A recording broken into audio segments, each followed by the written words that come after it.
Most of you, a lot of you are the same way. That's about what you knew about insurance, but you don't now.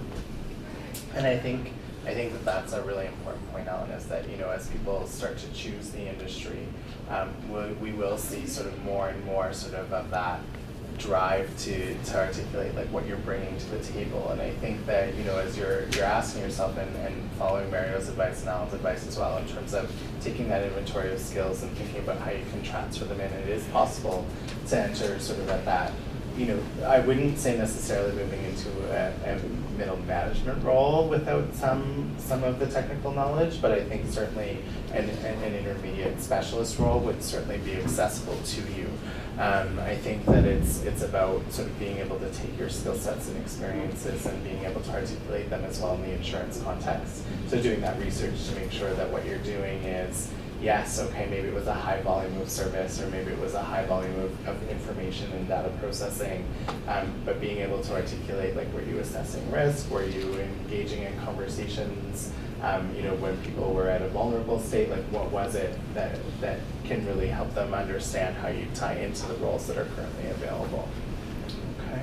Any other questions before we sort of let you formally network? Yes. I have one more question. I've been to a couple of networking events in finance industry, so they mostly emphasize the importance of GPA. Like, it's mostly like it would be hard to break in finance if your GPA is lower than 3.7.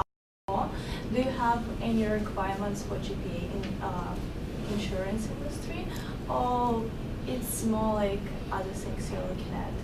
Looking through the resume, like how important is that? For us in the organization that I work for, and in particularly in claims, no. And that actually is something that's across the industry, I would say, is that although yes, we are competitive, and I certainly don't want to give the impression that we'll take anybody, but because of the breadth and diversity of the role, often the type of candidate that we're looking for, we need to see, a foundational degree or a diploma that specializes in insurance or an area of business that's applicable. And then we see individuals start to sort of diversify and connect with the role that's of most interest to them. The only role where I would say that GPA is going to come into play is likely the actuarial, and that's only based on results on exams, right?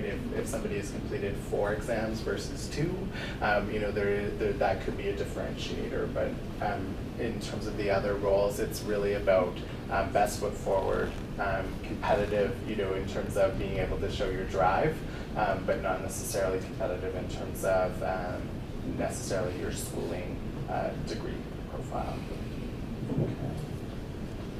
Okay. Yes. I have one more as well. This is